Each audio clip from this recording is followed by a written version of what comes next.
This pair is the reason why Nana Opoku-Agyeman may be changed. I'm giving this to you viewers tonight. Take it. If ever Nana Opoku-Agyeman is changed as John Mahamed's running mate, it will be because of the fright of this pair. The NDC have held a meeting, and they are particularly frightened about this Dr. Educhum and Nana Opoku-Agyeman situation.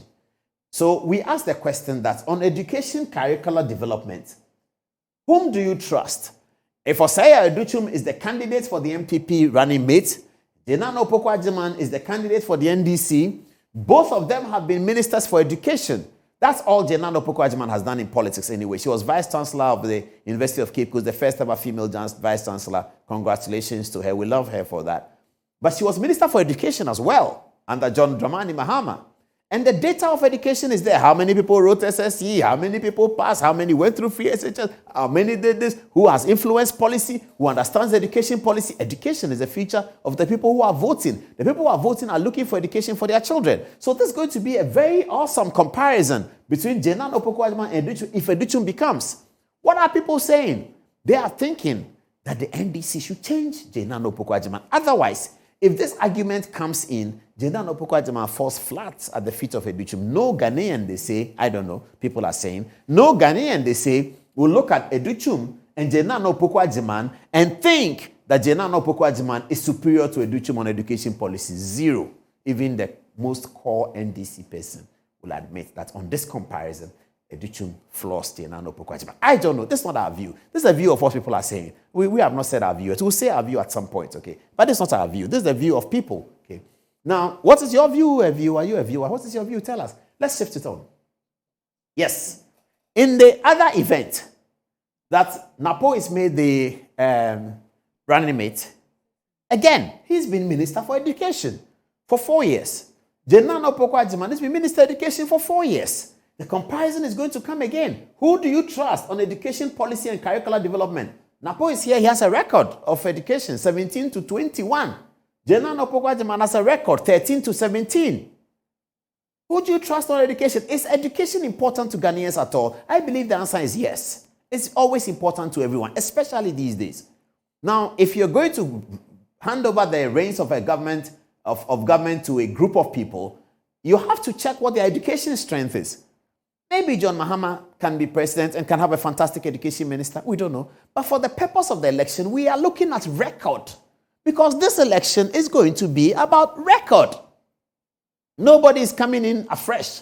Nobody is coming in anew. Nobody is coming in without experience. Nobody is coming in without having been there before. They've all been there before. And they are competing against each other again. So Napo has a record for education. Nana Opoku-Agyeman has a record for education. We're going to pull up that record. I think this coverage is very simple for media. If we want to do our work the way we have to, it's very simple. It's record versus record, record versus record, record versus record. I remember ahead of 2020 elections, I interviewed President Akufo-Addo in the studio when we opened the studio.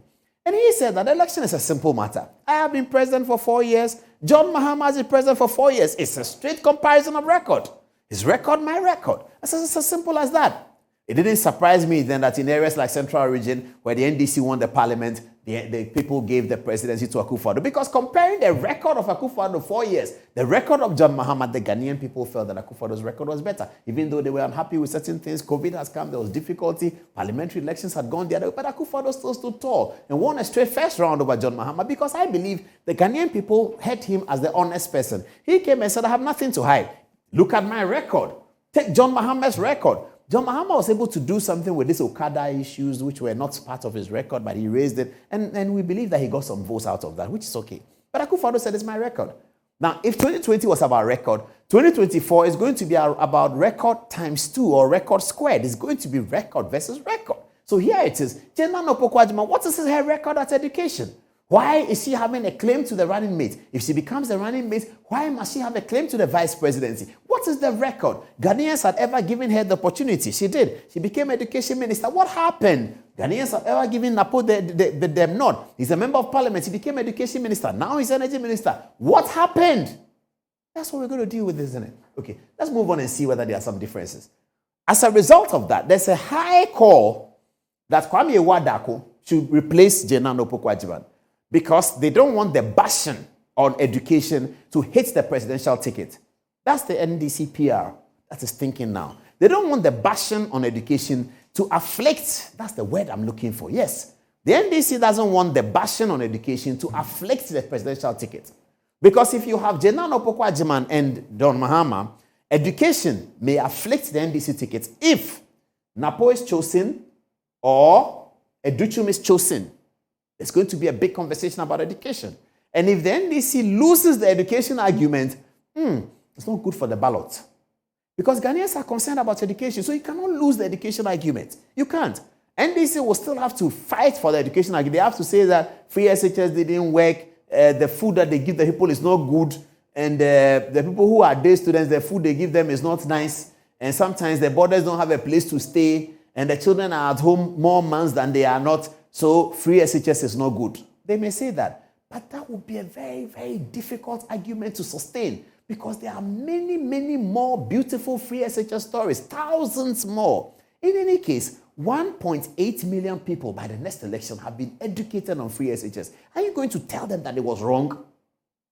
1.8 million young people of the ages between 14 and 18 have gone to school on the taxpayers' money, never heard of in any African country. Never ever heard of. And it's every school. The best schools in Ghana, you go there for free. Wesley Girls, you go there free. Adom-Otchere, you go there free. Presec, you go there free. St. Peter's, you go there free. St. Augustine's, Adisadel, Aquinas, Laboni, Prempeh College, you go there for free. Never ever heard of it was not possible.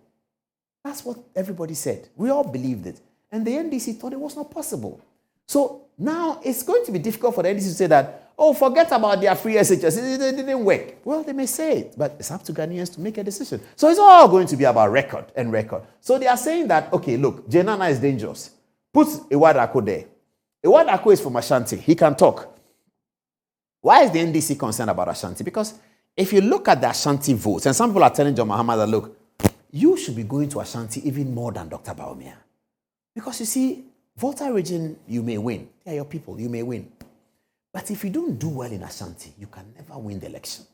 Because even the 25% votes that you get in Ashanti for 2020 is higher than the total number of votes in terms of raw scores, as they say, for what you get in the Volta region. So NDC wins Volta region by 90%, so they get some figures. But those figures is lesser than what they get in Ashanti. I don't want to go into the figures because I know what I'm saying is correct, and they all know that. So they are saying that, Chief, you want to win this election, you have to cut the 35% in Ashanti. Once you grab 35% of Ashanti, we hold Volta, we will do well in Greater Accra, we will restore Central, Bawumia can take the North, Chief, we will win the election. So there's pressure on John Mahama right now. What is he going to do? Should he keep Jenan Opoku-Agyeman, or should he do the Ashanti politics with Kwame Iwadako? If it is Kwame Iwadako and it is Napo, whom do you trust on energy, sustainability, and policy? Whom do you trust? Energy, sustainability, and policy. Whom do you trust? So we are rolling it on, and there is also Alex Segbefia, who is coming in on the heels of the concern that the Voltarians are not happy. The Voltarians are not happy at all. Fifi Kwete is in the National Executive, he's Voltarian. But they think that they need a presidential slot. So they are thinking Alex Segbefia. I suspect that argument will collapse. It's not going to sustain. It's not going to see the light of day. But let's see what happens. Okay.